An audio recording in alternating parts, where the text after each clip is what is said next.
Assalamualaikum dan salam sejahtera untuk semua. Okey, pada hari ini kita nak belajar subjek biologi. Tingkatan 4 untuk kelas 4 STEM 1. Okey, jadi awak boleh refer refer gambar muka surat yang cikgu paparkan kat sini ni. Okey, untuk biologi tingkatan 4 semua sekali kita ada, kita tengok kita ada berapa bab? Kita ada 15 bab. 15 bab yang merangkumi berapa tema? Ada 2 tema besar. Okey. Dan tema yang pertama asas biologi, bab 1 sampai bab 7. Asas biologi. Asas biologi. Kemudian tema yang kedua, fisiologi manusia dan haiwan daripada bab 8 sampai bab 15. Okey. Jadi untuk pagi ni, kalau kita tengok bab 1 kan. Pengenalan kepada biologi dan peraturan makmal. Saya rasa bab 1 ni tak ada masalah sangat. Awak boleh baca sendiri bila awak dah dapat buku teks nanti. Jadi untuk hari ni saya nak terus kepada bab 2. Okey, bab 2 iaitu biologi sel dan organisasi sel. Biologi sel dan organisasi sel. Jadi saya terus kepada bab 2. Bab 1 ni saya rasanya awak boleh baca sendirilah. Sebab awak pun kelas 4 STEM 1.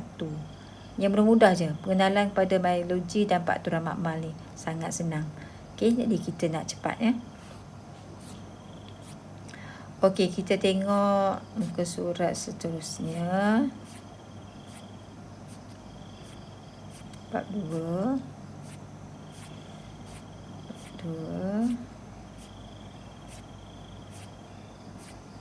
Okey. Biologi sel dan organisasi sel. Kita tengok sekejap, kita baca. Sel-sel di dalam tubuh manusia mempunyai tempoh hayat yang berbeza. Sel neutrofil. Neutrofil ni adalah sejenis sel darah putih. Sel neutrofil mempunyai tempoh hayat selama 2 hari saja. Tetapi sel kanta mata berkekalan sepanjang tempoh hayat seorang individu. Ada yang 2 hari je hidup, ada yang selama-lamanya sampai kita mati. Sel kanta manusia mempunyai struktur yang panjang dan tiada nukleus. Dalam bab ini anda akan menerokai beraneka jenis sel yang berbeza struktur dan fungsi, serta bagaimana sel ini diorganisasikan untuk membentuk organisma kompleks. Jadi bab 2 ni lebih kepada pengenalan kepada sel lah. Okey. Tahukah anda apakah komponen? Jadi yang ni kita nak belajar dulu nak. Apakah komponen sel tumbuhan dan sel haiwan? Apakah proses hidup yang dijalankan oleh organisma unisel? Proses hidup organisma unisel ni dia buat apa? Contoh yang dikatakan organisma unisel ni contohnya seperti ameba, paramecium. Apa proses yang dia buat? Sama tak macam kita? Kita proses hidup kita membiak, kita makan, kita membesar. Dia macam mana? Apakah hubung kait antara struktur sel khusus dengan fungsi sel? Ada kaitan tak struktur dengan fungsi je? Dan apakah urutan aras organisasi dalam organisma multisel? Ini. Sekejap kita tengok PowerPoint ni. Kalau kita tengok PowerPoint ni. Okey. Jadi dalam bab 2 ni, struktur sel dan fungsi sel, apa objektif yang kita nak capai? Pertama sekali, pelajar dapat menyediakan slide sel haiwan dan sel tumbuhan. Yang ni insya-Allah kita akan buat bila kita kembali ke sekolah nanti. Okey. Yang kedua, mengenal pasti. Pelajar boleh tahu struktur ataupun komponen sel haiwan dan sel tumbuhan berdasarkan apa yang diperhati di bawah mikroskop cahaya. Okey. Bila kita tengok sel tu bawah mikroskop, kita kenal. Yang ni apa? Kat dalam sel benda ni apa? Kat dalam sel benda ni apa? Okey. Yang ni secara teori lah. Teori saja. Yang ketiga, menganalisis komponen dalam sel haiwan dan sel tumbuhan seperti dalam mikrograf. Menganalisis komponen maksudnya kita teliti komponen tu apa dia. Tadi kita kenal pasti saja. Okey. Yang keempat, menyatakan fungsi utama komponen dalam sel haiwan dan sel tumbuhan. Okey. Seperti dilihat pada mikrograf ni, maksudnya apabila kita menggunakan mikroskop yang berkuasa tinggi lah. Dan akhir sekali, dapat membanding dan membezakan komponen sel haiwan dan sel tumbuhan. Ini saja objektif yang kita nak capai. Jadi bila awak belajar bab ni, di akhir pembelajaran, awak refleksi diri sendiri. Awak tanya, adakah saya dah capai objektif 1, 2, 3, 4 dan 5? Okey. Kita mula. Okey, yang ni kita akan buat bila dalam makmal nanti. Saya tak buat sini. Okey, kita nak tengok. Kita terus. Okey, sel haiwan. Dalam bab ni, kita nak belajar sel tumbuhan dan sel haiwan. Jadi, pertama sekali kita nak belajar sel haiwan dululah ya. Lepas sel haiwan nanti kita terus pada sel tumbuhan. Okey, ini adalah struktur ataupun komponen yang biasanya dijumpai dalam sel haiwan. Ni secara kasarnya lah. Apa yang wajib ada dalam sel haiwan? Okey, kalau ikut sini vesicle. Vesicle ni cikgu nak bagi tahu, vesicle ni dalam sel haiwan ni nak kata macam mana? Tak berapa difokuskan. So, kita tak fokus sangat vesicle dalam sel haiwan lah. So, kita abaikanlah ini ya. Jasad Golgi, ya. Centriole, ya. Mitokondria, jalur endoplasma kasar, ribosom, membran plasma, kromosom, liang nukleus, nukleolus, lysosom dan cytoplasma. Okey. Jadi kita refer buku teks. Okey, kita tengok buku teks.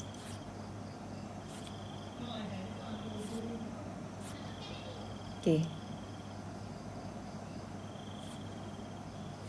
Buku teks. Inilah ni. Okey, ni dia. Gambar rajah 2.2. Ini adalah sel haiwan. Dan gambar rajah yang di atas tu sel tumbuhan. Sama macam dalam buku teks. Sel haiwan dan sel tumbuhan. Jadi kita fokus kepada sel haiwan dululah ya. Sel haiwan dulu. Okey. Mula-mula sekali kita nak tengok gambar rajah dulu. Tengok gambar rajah bagi jelas sel haiwan.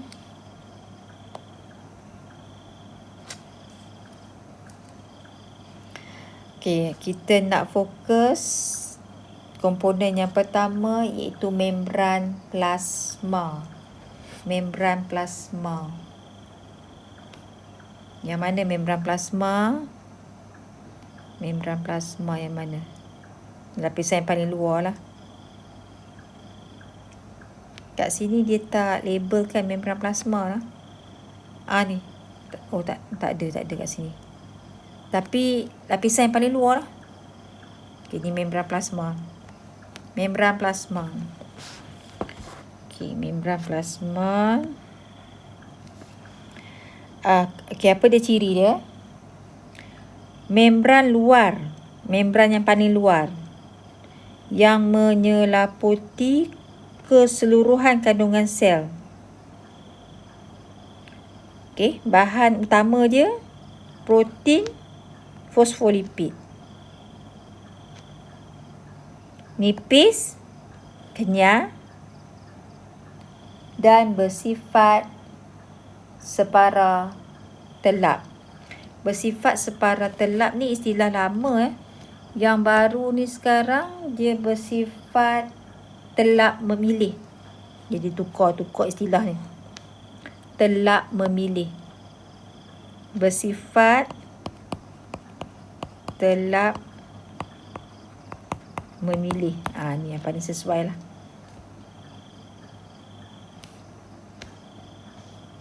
Kita tak guna istilah separa telap. Telap memilih. Fungsi dia. Fungsi dia mengasingkan kandungan sel daripada persekitaran luar.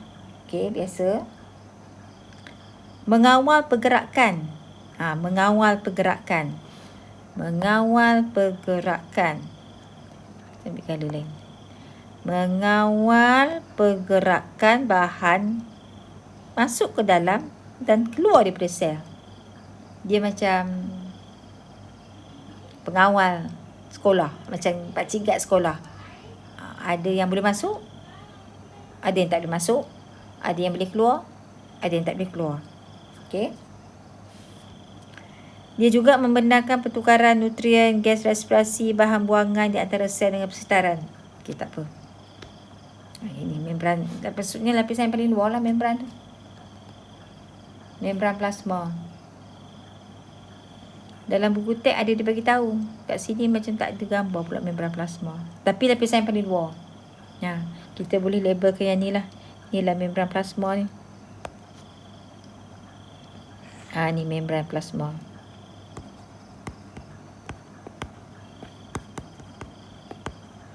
Membran plasma. Seterusnya, dinding sel. Dinding sel ni sel tumbuhan sajalah. Jadi cikgu tak nak sentuh lagi dinding sel. Dinding sel tak ada pada sel haiwan. Sel tumbuhan saja. So KLV dulu yang tu. Okey, kita tengok komponen seterusnya, vakul. Vakul pun sel tumbuhan saja. Sel haiwan tak ada. Cytoplasma. Cytoplasma dua-dua ada. Cytoplasma kandungan utama lah yang ada dalam sel tu. Kita tengok. Cytoplasma bahagian yang terletak di antara membran nukleus dengan membran plasma. Terdiri daripada medium. Medium dia macam jelly. Awak bayangkan dia membran cytoplasma ni macam jelly. Macam agar-agar yang lembik tu. Dan dalam jelly tu ada banyak komponen-komponen sel yang lain. Okay. Yang nombor 3 tu just baca je. Okay, apa fungsi dia? Fungsi membran plasma. Fungsi membran plasma pula. Fungsi cytoplasma. Fungsi cytoplasma apa dia? Medium. Bagi tindak balas biokimia dalam sel. Jadi semua tindak balas kimia dalam sel berlaku dalam cytoplasma lah. Okay. Membekalkan komponen sel dengan bahan keperluan yang diperoleh dari luar sel. Jadi awak just baca macam tu je. Tak kita tak highlight sangat cytoplasma ni. Dan seterusnya kita tengok nukleus. Nukleus. Dua-dua sel ada, sel tumbuhan ada, sel haiwan pun ada. Nukleus komponen paling besar dalam sel. Paling besar. Struktur yang paling besar dalam sel. Bentuk dia sfera. Bentuk sfera. Dia padat. Dan dia dilingkungi oleh membran nukleus yang terdiri daripada banyak liang-liang seni. Okey. Yang ni lah. Ni. Yang paling besar padat. Sfera padat. Dan dia punya apa ni? Okey. Dilingkungi membran nukleus. Okey, contohnya macam ni lah. Kalau saya boleh lukis lah. Ni katalah sel. Ni nukleus kan. Nukleus tu dia macam ni. Dia macam ni. Okey. Dia macam tu.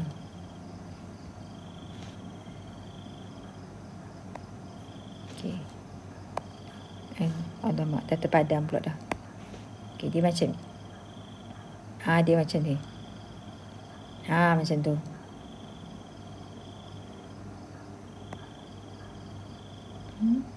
Padam pula.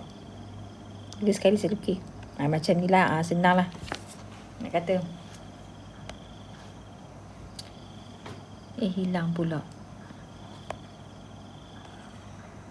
Macam tu. Maksudnya dia kata berbentuk sfera padat dan dilingkungi membran nukleus yang terdiri pada banyak liang-liang. Dah hilang dah. Sekejap dia timbul tak. Okay, saya padam ni. Okay. Nukleus mengandungi, dalam nukleus ada apa? Ada dalam nukleus ada kromosom, ada nukleolus dan ada nukleoplasma. Dia macam ni yang saya lukis macam ni lah. Saya lukis kat awak bagi awak nampak. Ni sel. Okay. Kemudian ada nukleus kat dalam ni. Sekejap saya buat macam ni. Ni nukleus kat dalam ni. Nukleus ni dia ada banyak liang-liang sini. Ni nukleus. Inilah nukleus ni. Saya.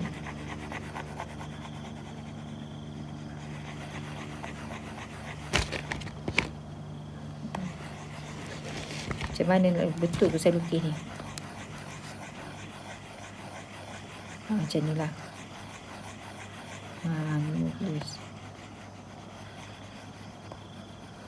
Okay, nukleus.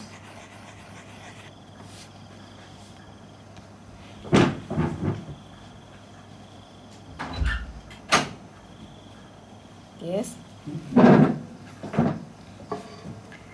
Okay. Ataupun sekejap rasa macam ni. Macam tak berapa nak betul. Saya lukis macam ni. Saya lukis lain. Minta maaf.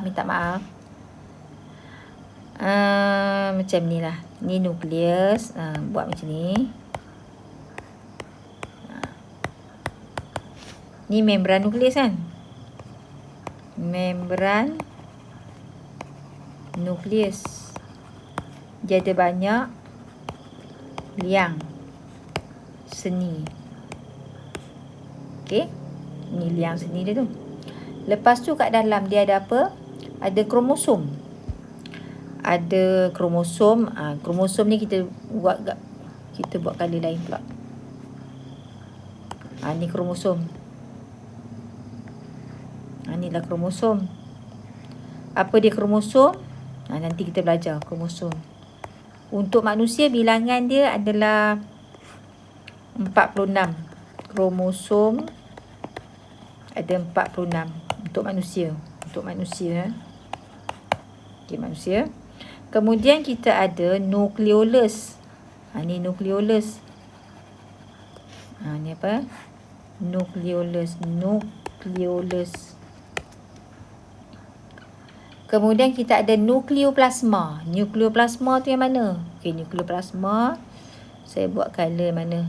Color kuning lah. Color kuning. Nukleoplasma ni lah. Nukleoplasma tu adalah jelly dalam nukleus. Jelly dalam sel cytoplasma. Okey ni. Ni nukleoplasma. Macam medium perantara lah. Ni. Cecair lah. Cecair macam bentuk jelly-jelly tu. Ni namanya apa? Okey. Tak nampak color tu. Ni adalah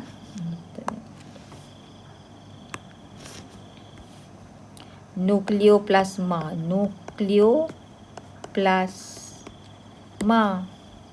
Yang kat luar ni pula. Yang kat luar ni apa dia? Ni cytoplasma. Beza. Ni cytoplasma.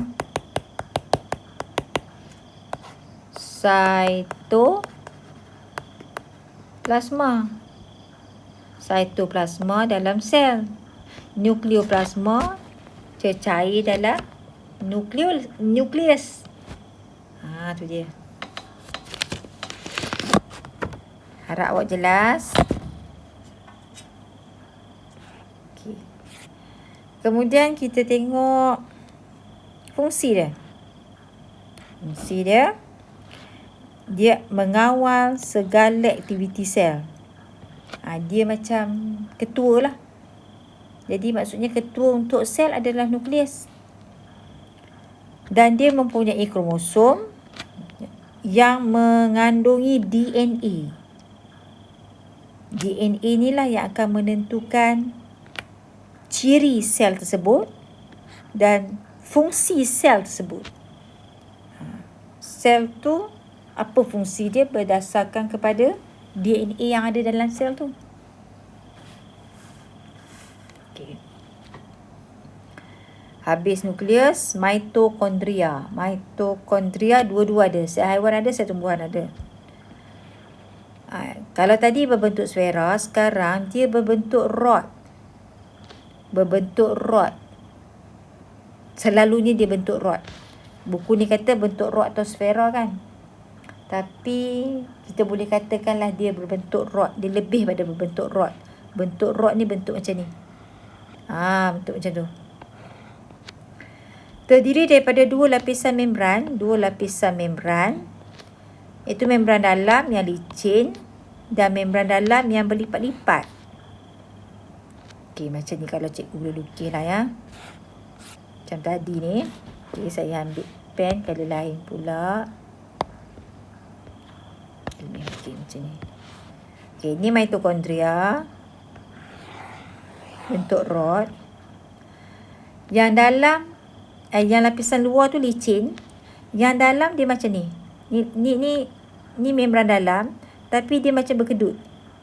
Dia macam ni. Kalau awak nampak lukisan yang macam ni, awak cam lah, inilah mitokondria. Dia berkedut.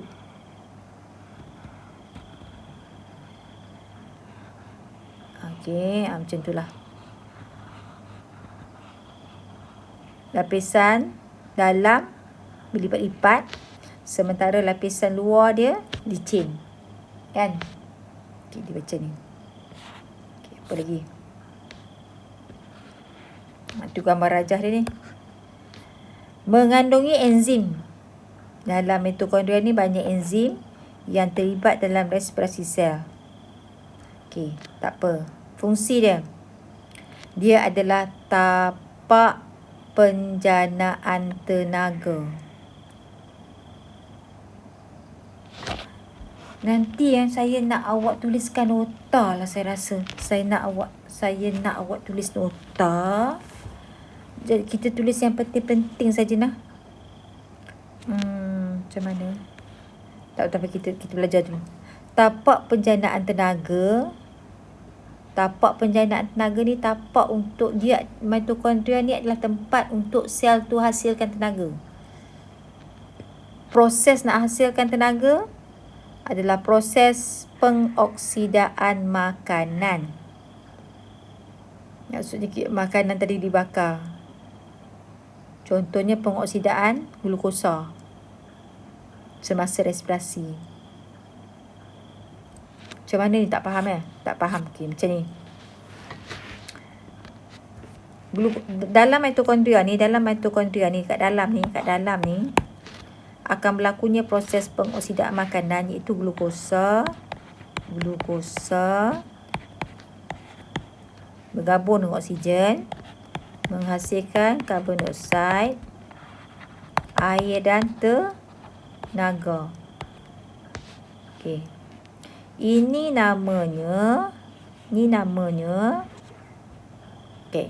Ini proses ini namanya pengoksidaan makanan.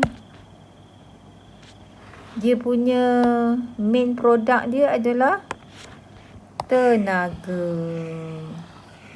Berlaku di mana? Berlaku dalam mitokondria. Okey. Pengoksidaan makanan juga dikenali dengan nama apa? Respirasi sel.